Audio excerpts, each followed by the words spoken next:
میں ہم ان کو بتائیں گے کہ بھائی ہم یہ باتیں ہم نے، تو وہ ضرور راستے میں روڑے اٹکائیں گے اور ضرور آپ لوگوں کو کہیں نہ کہیں کسی نہ کسی طرح سے تکلیف پہنچائیں گے۔ اللہ کہہ رہا نہیں، ان سے دل کا تعلق مت رکھنا، ان کو ابھی نہیں، جب تک تم ان کو دیکھ نہ لو، ان کے ذہن کو دیکھ نہ لو کہ یہ تمہیں کہیں راستے پہ، کیونکہ دوست جو ہوتا ہے اس کا اثر ہوتا ہے، جس کی صحبت میں زیادہ دوست کی صحبت میں بیٹھیں گے اثر ہوگا۔ اب ہم نے اللہ کا راستہ لے لیا اور جو میرا دوست ہے وہ دنیا دار ہے، تو جب میں اس کی صحبت اختیار کروں گی، اس کی صحبت میں رہوں گی اور کہیں میں نے کوئی بات کہہ دی یا اس نے مجھ سے پوچھ لی تو پھر وہ تو اس کے خلاف چلے گا، وہ تو ہزاروں باتیں کرے گا۔ تو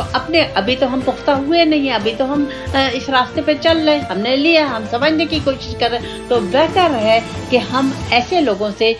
فی الحال تھوڑا سا دوری اختیار کر لیں۔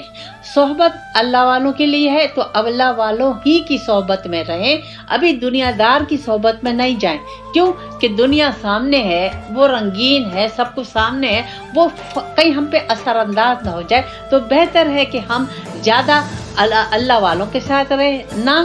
اگر نہیں درس میں ہیں پھر اس کے بعد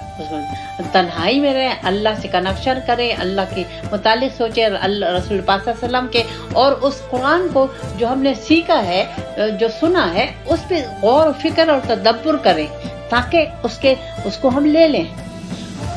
وہ ہمارے دل و دماغ پر حاوی ہو جائے۔